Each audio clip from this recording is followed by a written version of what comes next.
Our galaxy. The Milky Way, just one galaxy in our known universe. 100,000 light-years wide. 200,000 million stars inside. And at least, as many planets. Welcome to my channel, Beyond Horizons.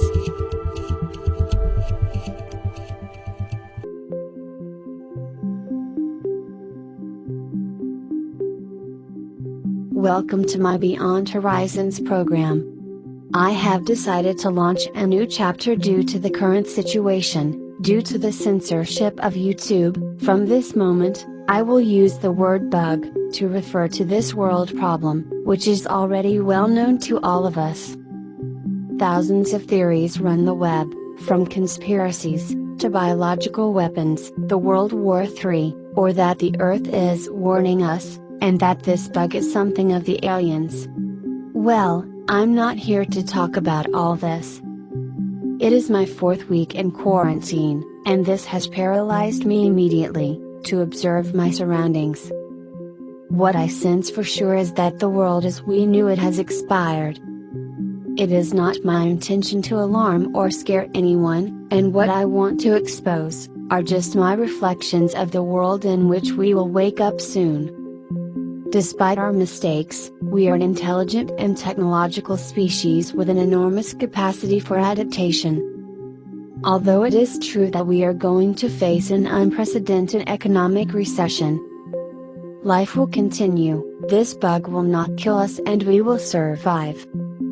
Right now all the scientists in the world are working on the development of a vaccine, but this does not mean that we can get it. As of today, April 2020, we still do not have an HIV vaccine. And in the best of scenarios, we won't have it until the middle of 2021. I understand that this bug is here to stay, and we will have to live with it or until there is a vaccine or humans have acquired immunity to this virus. And what does all this mean? How is it going to affect us? How are we going to be able to live with this bug? First, we will have to solve our terrible economic recession and find formulas that allow us to continue with our lives. But what will really change our lives forever in this period? It will be the enormous social distance between people. Quarantines will last approximately 3 months, to give way to restricted freedom of mobility and the intensive use of masks and gloves on streets and places with poor ventilation. And under these premises, I understand that we will not be able to go on vacation, buy a plane ticket, travel, go to dinner at a restaurant, going to a club, a bar, a shopping center, public urban transport, events, concerts, meetings with friends and family, as well as traveling in your own vehicles with a single person inside. Also, physical money will disappear, possibly credit cards too. We will collect and pay our money through applications on our smartphones.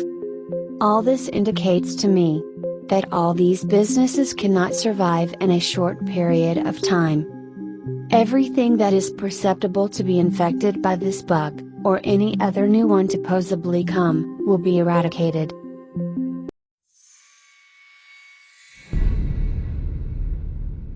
If you who are watching me are in their 40s or 50s, I want you to travel back in time to the year 2000, and tell me what you would have thought if I showed you a last generation iPhone or a robot with artificial intelligence. Okay, Sophia. I think you're ready.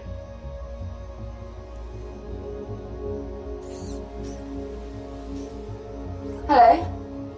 Hi, Sophia. I believe I am Sophia.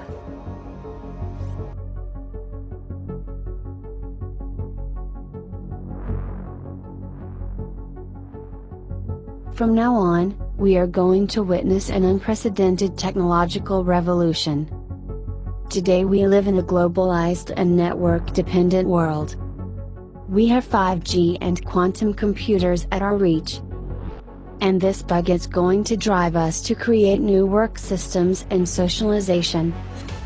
In the next 10 years, we will have created a parallel world in virtual reality, which will have nothing to do with the existing ones today, type Second Life. And by then BrainIt will arrive. We will not use computers as we do today, perhaps we will put on some lenses, and immediately we will enter that virtual world. These new devices will facilitate us to work and socialize with others through avatars, which will have the ability to stimulate our brains, to make us feel the same or perhaps empowered as a physical person. Today we already spend most of our time connected to the network through devices. The difference between physical reality and virtual reality will be imperceptible, and we will surely prefer to live in that virtual reality. It is true that it looks like science fiction, just like an iPhone would be in the year 2000. Our life in the real world will be more austere. We will share our physical lives with artificial intelligence robots or holograms. Kinda, Joy in the movie Blade Runner. And believe it or not, our physical life won't care as much as our new virtual life we are heading.